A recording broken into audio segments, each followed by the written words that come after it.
As somebody who has a day job and has a limited amount of time that I can spend in the studio creating, my goal is to create the most efficient space possible while adhering to my limited music budget.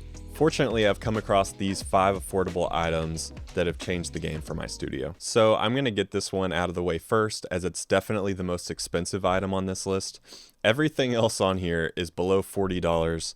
This one happens to be around $125, and that is the Shure SRH 440s. A lot of times you can actually get them for $99. In fact, a couple years ago when I bought mine, I could get them for $99, and at the time of recording this, you can get them for $99 on Amazon, which is cool. So as I'm sure you're aware, Shure is a very reputable brand, and these headphones are no exception to that reputation. For around $100, you can get high quality closed back headphones that are comfortable enough to last you through longer sessions. One important thing to mention here is these headphones have a very flat and natural sounding frequency response.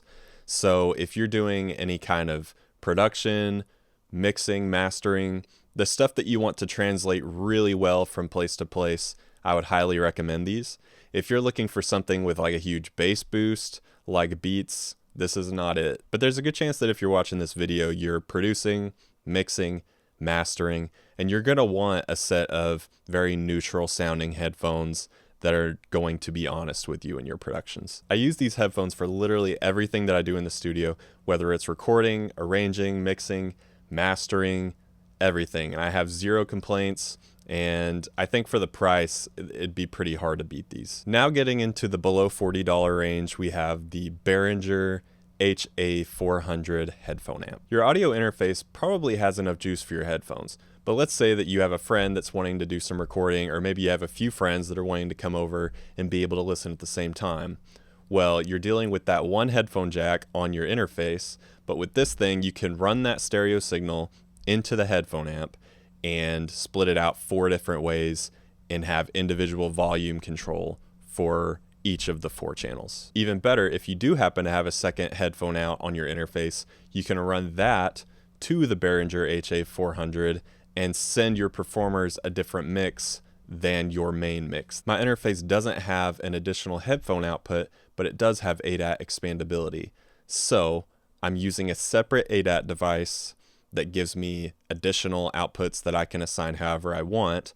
And so I'm using a pair of those to send a different mix to this headphone amp, which is pretty cool. The HA400 retails for about $35, but at the time of recording this video, you can get it for like $19 on Amazon, which is insane. Now on to the only non-tech related addition to this list, and that is the Keebofly guitar wall mount. So because I play multiple instruments, it's important that these instruments are as accessible as possible for me without taking up a bunch of floor space using guitar stands. So I actually received these wall mounts as a gift from my amazing wife.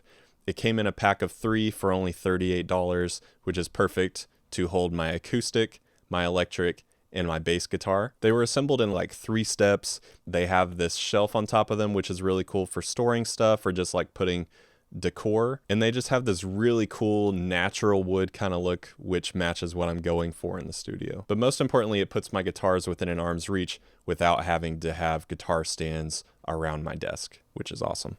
This next one on the list is quite possibly my favorite, but you never see it because it's behind my desk. This is the DockTeck USB Hub. Now, there are a few variations of this, but the one that I have comes with 3 USB ports, an HDMI port, and power pass-through for my laptop. That means I can connect 3 USB devices, my monitor, and charge my laptop all with one USB-C cable. So when I'm taking my laptop somewhere, I literally just unplug that one cable and go, and then when I come back, I plug in the one cable, it connects to my entire studio and starts charging my computer right away, which is awesome. I've also tried taking that USB-C cable and plugging it into my iPad Pro, and it works the same way, which is nuts. This hub comes in at $30 and is completely worth it in my opinion. Now, before I get to this last one, I just wanted to take a moment to say I really appreciate you watching this far in the video. If you do like it, hit that like button and subscribe for more stuff like this. So the final entry in this list is the Klark Teknik CT1. It's a mic booster that provides an additional 25 dB to your mic signal. So if you have a dynamic microphone, kind of like the Shure SM7B or maybe the UA SD1, which I happen to be using right now, then you may have a hard time getting enough signal to your mic without adding a bunch of noise in post. All you have to do is plug this thing in, turn phantom power on your interface, and it gives you 25 dB of clean boost to your mic. So this is me speaking into the mic with the CT1, and this is me speaking into the mic without the CT1. Currently, you can get the CT1 for around $36, and it is well worth it and has saved me a lot of headache trying to recover quiet or noisy audio. If you want me to do an in-depth review of any of these products, let me know in the comments. Also, there are affiliate links for each of these products in the description. So if you're interested, you can click on those. It'll be no extra cost to you, but a percentage will go towards supporting this channel. As always, thanks for hanging out.